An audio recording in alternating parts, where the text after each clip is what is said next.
Oregon tonight. We're here today at the game and getting ready for it. You know, Oregon, I watched that last game against Purdue, and it is like fool's gold watching that game. This is a bright spot because Purdue is playing so terribly right now. Would be a good chance for Indiana to sweep Purdue because what's going on with them, and this is not a Purdue podcast, but there is trouble in Mackey. But Oregon is 8-15.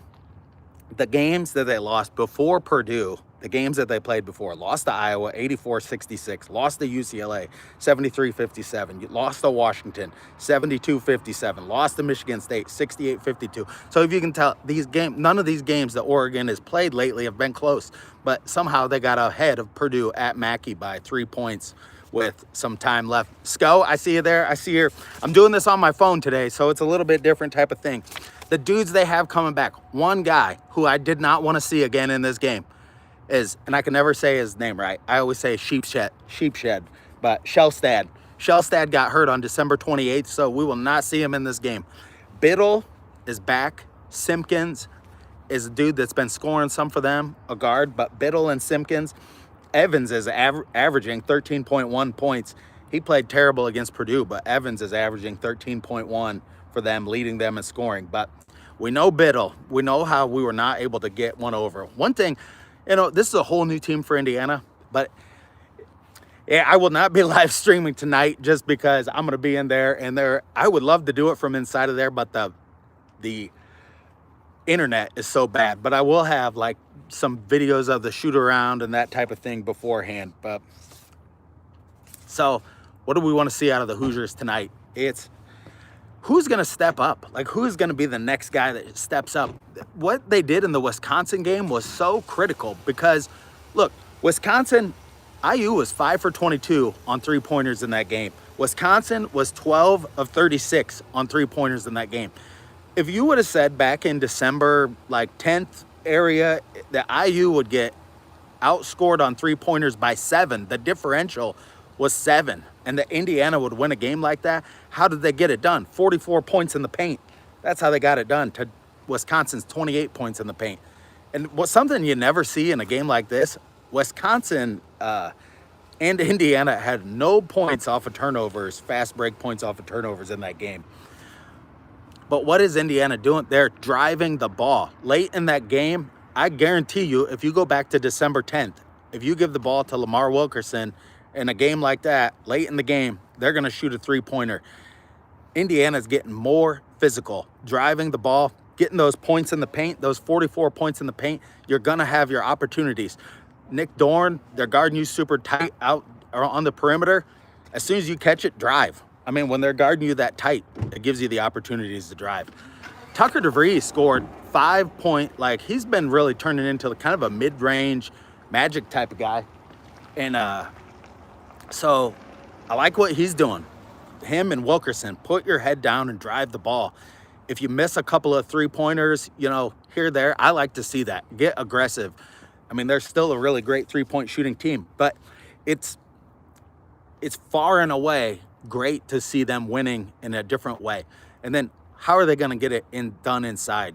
Biddle, we know Biddle. He can be a problem. He can score, and he's a savvy player, but he's no match for Alexis and Reed Bailey. Should be able to get their points. One of these guys has to show up and play in every game, or else Indiana will lose. So far, 2 games ago it was Reed Bailey, then it was Sam Alexis in this last game. But will there be somebody else? We've seen Josiah Miles come off the bench, get 4 points. This is a game where Indiana should be able to beat them by 20 points. Can they win this game by 20? And so that I stop losing all of my hair and,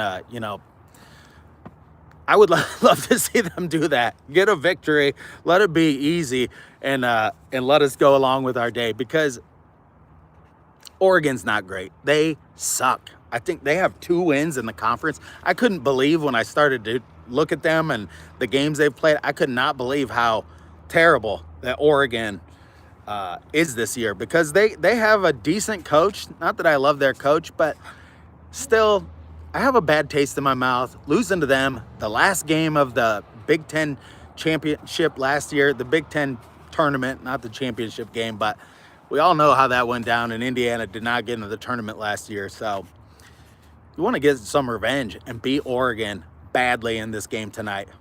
I'm here for it. You know, the other thing is whether or not Tayton Connerway comes back. Now, this is a game where if you do get way ahead in a game like this, it would be a good time for him to get in there and be able to get some stuff done, you know, without it being like a high pressure situation. But that will be the other thing. The whole team apparently was dealing with some illnesses over the past few days, I guess, and that's why Tayton Connerway missed the game. So I don't know what all players were affected by that, but you know, a short turnaround. But these games at home, you gotta cover at home. I mean, you gotta like beat these teams at home, and you know, and the reason why I talked about Purdue early, if you can win this game, you know, you got the games at Illinois, at Purdue.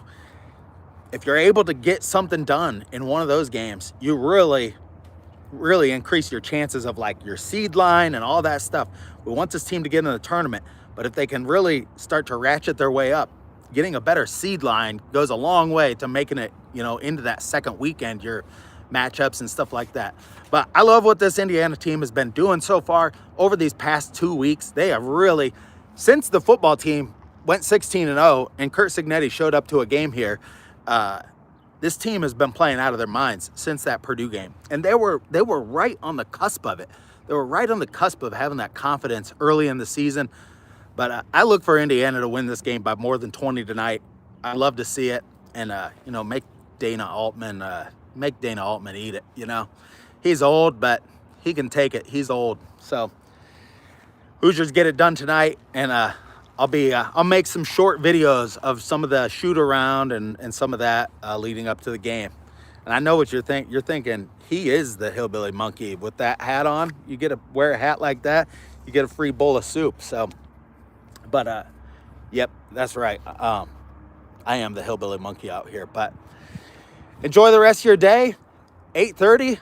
Be firing it up out here. It's a late one. So enjoy it, and Hoosiers gonna get it done tonight. Until next time, stay classy out there, Hoosier fans. And I have to figure out how to turn this off. Here we go.